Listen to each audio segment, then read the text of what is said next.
Comment avoir une mentalité de gagnant?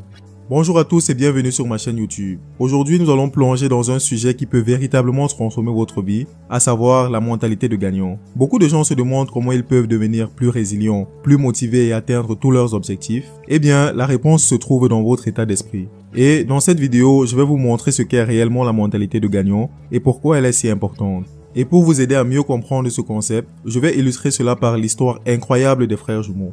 Donc si vous désirez changer votre vie et transformer vos peurs en moteur, cette vidéo est faite pour vous. Mais avant de commencer, mettez-moi un gros pouce bleu et abonnez-vous si vous aimez ce type de vidéo. Il y aura toujours des défis et des obstacles dans la vie. Certains seront plus difficiles que d'autres, mais ce qui compte, c'est la façon dont nous envisageons les problèmes auxquels nous sommes confrontés. En effet, il existe deux états d'esprit distincts qui façonnent notre manière d'appréhender le monde. L'état d'esprit fixe et l'état d'esprit de croissance. Comprendre ces deux philosophies peut révolutionner la façon dont vous percevez vos propres limites et votre potentiel. Avoir un état d'esprit fixe, c'est penser que votre sort est scellé. C'est croire que vous ne pouvez pas changer qui vous êtes et que vous êtes coincé dans l'environnement dans lequel vous avez grandi. Et donc, si vous êtes né dans un environnement médiocre, vous êtes destiné à la médiocrité. Cependant, l'état d'esprit de croissance, encore appelé mentalité de gagnant, c'est tout le contraire. Il s'agit de la conviction que nous avons le pouvoir de nous améliorer et de nous développer continuellement au fil du temps. Votre génétique et votre environnement ne définissent pas intrinsèquement votre destin. Au contraire, ils sont des facteurs modifiables dans votre quête d'amélioration. Les échecs et les revers ne sont pas des obstacles insurmontables, mais plutôt des opportunités d'apprendre et de grandir encore plus.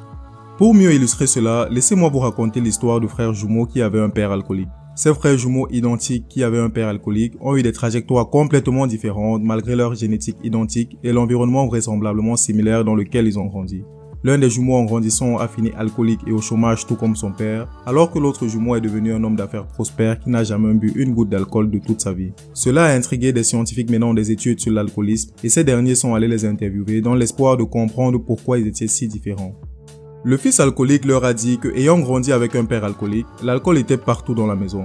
Tous les jours, il voyait son père boire, il a donc supposé que c'était la norme et lui aussi a commencé à boire en grandissant. Surtout que tout autour de lui, il n'y avait personne qui faisait différemment. De l'autre côté, le fils qui était devenu un homme d'affaires a dit que, ayant grandi avec un père alcoolique, il a vu son père boire en longueur de journée. Et il a surtout vu les dégâts que l'alcool causait dans la vie de son père, qui était au chômage, rentrait tous les soirs bourré et était un père violent. Il s'est alors juré qu'il serait le parfait opposé de son père et s'est engagé à ne jamais boire une goutte d'alcool. Il s'est surtout promis de travailler dur pour avoir du travail et fonder une famille stable. Ce qui ressort de cette histoire, c'est que même des jumeaux ayant commencé au même endroit et dans les mêmes circonstances, mais qui ont un état d'esprit différent, empruntent des chemins radicalement différents. En effet, le jumeau alcoolique regardait son père avec un état d'esprit fixe. Il pensait qu'à cause de l'influence de son père en tant qu'alcoolique, il le deviendrait également. Il était sûr que son avenir était scellé et donc il ne s'est même pas arrêté pour penser que cela pourrait être un apprentissage ou une expérience qui l'aiderait à grandir. Le jumeau à succès quant à lui regardait son père avec un état d'esprit de croissance, car, tout comme son frère, il était également influencé par son père, mais il voyait les problèmes que cela causait. Et, contrairement à son frère, il a pris l'alcoolisme de son père comme une expérience d'apprentissage de ce qu'il ne voulait pas devenir plus tard. Alors, il a décidé d'agir et d'emprunter un chemin radicalement différent de celui de son père et de son frère.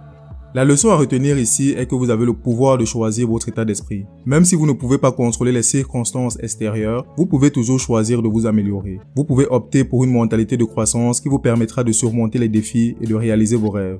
Bien évidemment, ce ne sera pas facile de changer du jour au lendemain, mais avec suffisamment de dévouement et d'abnégation, vous pouvez changer votre état d'esprit et devenir la meilleure version de vous-même. Quelle que soit votre situation, où que vous soyez et quelle que soit votre éducation ou même vos modèles parentaux, vous avez le pouvoir de changer les choses. L'état d'esprit de croissance vous rappelle à quel point vous êtes intelligent, il réveille vos compétences, vous pousse à toujours aller de l'avant et à ne jamais abandonner vos rêves. La balle est maintenant dans votre camp. Vous avez maintenant le pouvoir de choisir entre rester dans un état d'esprit fixe ou alors changer de mindset pour passer à un état d'esprit de croissance. Cela ne dépend que de vous. Rappelez-vous de la citation de David Goggins qui dit « Les choix sont aussi naturels que le coucher de soleil et aussi fondamentaux que la gravité. » Soit vous utilisez le passé comme excuse pour continuer à être dans cette situation, soit vous décidez de changer les choses et faites de nouveaux choix pour amener dans votre vie du positif et de la prospérité. C'est tout pour cette vidéo, mettez un pouce bleu si vous avez aimé la vidéo. Merci de m'avoir regardé jusqu'au bout. N'oubliez pas de vous abonner si ce n'est pas encore fait. Et surtout partagez massivement cette vidéo aux personnes que ça peut aider dans votre entourage. À bientôt sur ma chaîne YouTube. Ciao ciao.